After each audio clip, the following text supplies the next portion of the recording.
all sorts of treatments for autism. One that isn't very common is karate. But a father from Pancourt says it's changed his son's life. And as Morgan Dunlop tells us, they're hoping other families can benefit from their experience. This isn't your typical karate class. It's for children with autism spectrum disorder and their families, inspired by this father and son. At the age of 4, Philippe was diagnosed with autism. I felt really bad. I started basically to cry, like I had a feeling that there was something wrong with him, but I didn't want to believe it. And actually it took me a couple of years to accept it. Once he did accept it, the RCMP officer and black belt decided to try karate as therapy.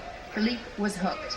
It's like beautiful patterns to replicate, and it's good to like concentrate on something else than the daily worries. And his father says it has made a big difference. Now at 19 years old, Philippe is studying chemistry at McGill University.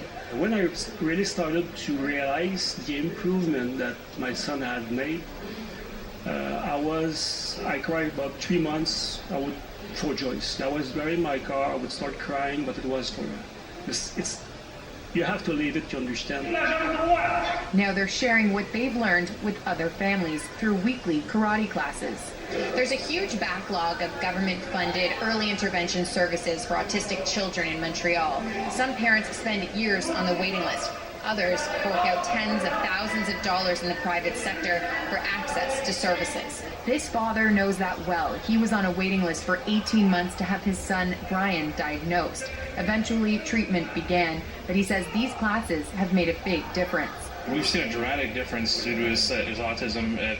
We've seen his motor skills have improved, his speech has improved, just his focus has improved. His school results have been better accordingly because he's able to focus more. He says the impact goes even farther than that. It really created a bonding agent between me and my son, which is priceless. It's that same bond that propels Philippe and Andre to help others every week. Morgan Dunlop, CBC News, Montreal.